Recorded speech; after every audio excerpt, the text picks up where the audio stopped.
দর্শক, ভোট এগিয়ে আসছে। ভোট যতই এগিয়ে আসছে ততই ভোটের সমীকরণ নিয়েও আলোচনা হচ্ছে। আগামী ভোটে কি অবস্থা হবে, আগামী ভোটে আওয়ামী লীগ অংশগ্রহণ করবে কি করবে না, এই আলোচনা যেমন রয়েছে। যদি তারা না করে তাহলে বিএনপি এবং জামাত, সাথে এনসিপি সহ অন্যান্য দলগুলোর কি অবস্থা হবে, তারা ভোটে আগামী নির্বাচনে কত পার্সেন্ট ভোট পাবে, কত পার্সেন্ট জনগণ তাদেরকে সমর্থন করবে, এই ব্যাপারগুলো নিয়ে আলোচনা হচ্ছে। এবং সেই আলোচনার মধ্যেই আরেকটি জরিপ সামনে এসেছে। এই জরিপটা প্রকাশ করা হয়েছে। জরিপে যেটা দেখা যাচ্ছে, বিভাগ ওয়ারি একটা জরিপ তৈরি করা হয়েছে। সেই জরিপে বাংলাদেশে 9টি বিভাগের মধ্যে জরিপ বলছে 7টি বিভাগে বিএনপির আধিপত্য, 1টি বিভাগে জামাতের আধিপত্য এবং 1টি বিভাগে আওয়ামী লীগের আধিপত্য। কিন্তু জরিপ নিয়ে যথেষ্ট বিতর্কেরও সুযোগ রয়েছে। এই জরিপে কি উঠে আসলো, কত পার্সেন্ট লোক বিএনপি, জামাত, আওয়ামী লীগ কিংবা এনসিপিকে সমর্থন করলো, সেটা একটু বোঝার চেষ্টা করব। এবং সেই জরিপে কোন কোন জায়গাগুলো একটু গলদ মনে হচ্ছে সেগুলো বোঝার চেষ্টা করব। থাকবেন পলিটিক্স টিভির নিয়মিত আয়োজনে।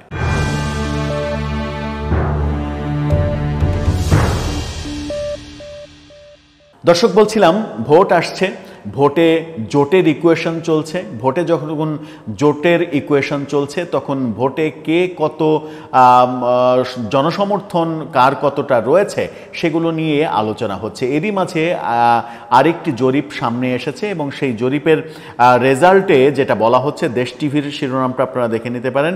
সেখানে বলা হচ্ছে ভোটারদের পছন্দে এগিয়ে কোন দল উঠে এলো জরিপে। এই জরিপে যেটা তুলে আনা হয়েছে সেখানে বলা হচ্ছে যে ভোটারদের পছন্দের তালিকায় দেশের 6টি বিভাগে এগিয়ে রয়েছে বাংলাদেশ জাতীয়তাবাদী দল বিএনপি, রংপুর বিভাগে এগিয়ে রয়েছে জামাত ইসলামী, বরিশাল বিভাগে এগিয়ে রয়েছে আওয়ামী লীগ। অর্থাৎ আওয়ামী লীগ বরিশালে এখনও এই দুরবস্থার মধ্যেও বরিশাল বিভাগে আওয়ামী লীগের আধিপত্য দেখা যাচ্ছে, রংপুরে জামাতের আধিপত্য দেখা যাচ্ছে, বাকি বিভাগগুলোতে বিএনপির আধিপত্য দেখা যাচ্ছে। বেসরকারি সংস্থা ইনোভেশন কনসাল্টিং পরিচালিত পিপলস ইলেকশন পালস সার্ভে দ্বিতীয় পর্ব প্রকাশিত হয়েছে। রাজধানীর কাউরান বাজারে এই জরিপটি প্রকাশ করা হয়। সেই জরিপে যেটা দেখা যায় সেটা হচ্ছে যে ময়মনসিংহ, সিলেট, রাজশাহী, খুলনা, ঢাকা ও চট্টগ্রাম বিভাগে বিএনপি এগিয়ে।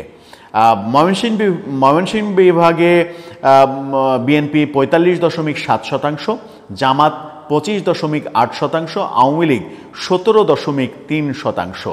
এখানেই একটু গলদ আমার মনে হয়েছে যে ময়মনসিংহ বিভাগে যদি বরিশাল, মানে এই জরিপটা যদি আমলেই নিতে হয়, যদি বরিশাল বিভাগে আওয়ামী লীগের আধিপত্য থাকে, আওয়ামী লীগ যদি বেশি থাকে, তাহলে ময়মনসিংহ বিভাগে কেন আওয়ামী লীগের আধিপত্য থাকবে না? ময়মনসিংহ বিভাগে তো আওয়ামী লীগের আধিপত্যই থাকার কথা বলে আমরা সাধারণ ইকুয়েশনে জানি। সেখানে দেখা যাচ্ছে বিএনপি 45.7%, আওয়ামী লীগ সেখানে 17.3%।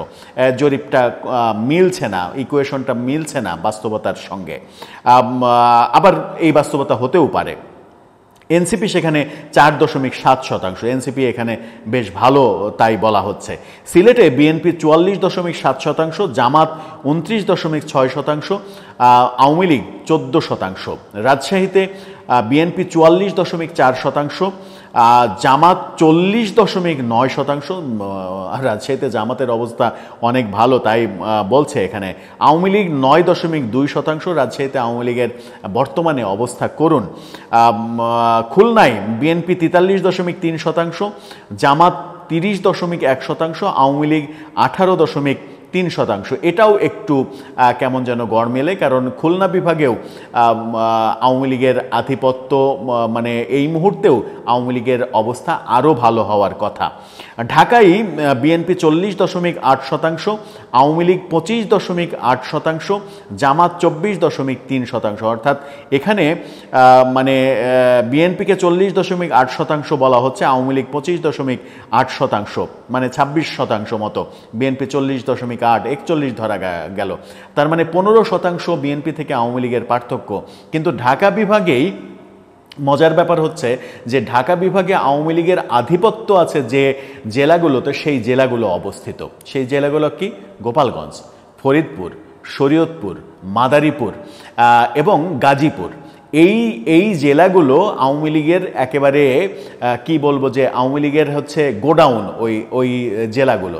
সেই বিভাগগুলো থাকা অবস্থাতে, সেই জেলাগুলো থাকা অবস্থাতে ঢাকা বিভাগে বর্তমান চিত্র, মানে যদি এই জরিপটা আমলে নেওয়া যায়, বিএনপি 41%, আওয়ামী লীগ সেখানে সেকেন্ড অবস্থানে 25.8%, মানে 26%। এই ইকুয়েশনটাও খুব একটা গ্রহণযোগ্য নয়। ব্যাপারটা এরকম হতে পারতো যে যদি আওয়ামী লীগের অবস্থান একেবারে তলানিতে থাকে, তলানিতে ভাবা হয়, তাহলে তলানিতে সেটা ঠিক আছে যে আওয়ামী লীগের পক্ষে কেউ কথাই বলতে চাচ্ছে না। এখন জরিপ করতে গেলে তো ব্যাপারটা ওই রকমই দাঁড়াবে যে আওয়ামী লীগের পক্ষে কথা বললে কি না কি হয়, এই কারণে অনেকে মুখও খুলবেন না। সেই কারণে জরিপে কিছুটা কম তাদের অবস্থান মনে হতে পারে। সেই কারণে সেরকম যদি হতো তাহলে এই 26% হওয়ার কথা নয়। আমার মনে হয় যে ঢাকা এবং ময়মনসিংহ বিভাগে রেজাল্টটা অন্যরকম হওয়ার কথা, বিশেষ করে ঢাকা বিভাগে। এরপরে যেটা বলা হচ্ছে যে ঢাকা বিভাগে, চট্টগ্রাম বিভাগে 41.9% বিএনপি, জামাত 27.6%, আওয়ামী লীগ 17.1% ভোটার সমর্থন পেয়েছে। অন্যদিকে রংপুরে জামাত এগিয়ে, জামাত সেখানে 43.4% সমর্থন পেয়েছে, বিএনপি 36.7%, আওয়ামী লীগ 12.5%। বরিশালে আওয়ামী লীগ এগিয়ে, 31.9% আওয়ামী লীগের, অর্থাৎ প্রায় 32% আওয়ামী লীগ, বিএনপি 28.7%, জামাত 29.1%, অর্থাৎ এখানে আওয়ামী লীগ এগিয়ে, তারপরে জামাত, তারপরে বিএনপি।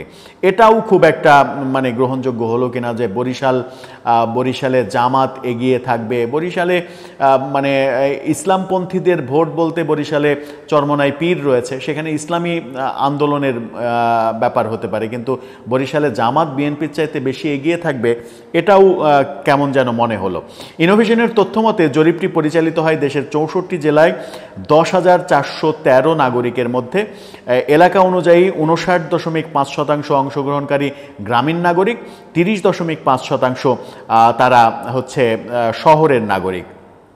এখানে বয়স ভিত্তিক আরও অনেক ইকুয়েশন আছে। এই ইকুয়েশন যখন তারা দিচ্ছে তখন আরেকটা ইকুয়েশনও রয়েছে, সেটা হচ্ছে যে আগামী নির্বাচনে কারা ক্ষমতায় যেতে পারে সেই জরিপটাও তুলে ধরেছে তারা। সেখানে বলা হচ্ছে যে আগামী নির্বাচনে বিএনপির মানে ভোটারদের মধ্যে 40% মনে করছে বিএনপি আগামী নির্বাচনে সরকার গঠন করবে, যোগ্য দল। এই জরিপের নাগরিক প্ল্যাটফর্ম ভয়েস ফর রিফর্ম ও BRAIN সহযোগিতা করেছে। সেখানে বলা হচ্ছে যে জরিপে ফলাফল অনুযায়ী বিএনপির পর দ্বিতীয় স্থানে রয়েছে জামাত ইসলামী। তারা ক্ষমতায় যেতে পারে এরকম মনে করে 23.3% মানুষ। আগামী সরকার গঠন করতে পারে তারা। আওয়ামী লীগকে সমর্থন জানিয়েছে, আওয়ামী লীগ সরকার গঠন করতে পারে সেটা সমর্থন জানিয়েছে 12.1%। এই জরিপ, এই অংশের জরিপ আর ওই ভোটের জরিপ এটা মেলে না, এটা কেমন যেন খাপছাড়া। জাতীয় নাগরিক পার্টি সমর্থন পেয়েছে সরকার গঠন করবে 3.8%, অর্থাৎ জাতীয় নাগরিক পার্টি এনসিপির সমর্থন এই মুহূর্তে এই জরিপ বলছে বাংলাদেশে 3.8%।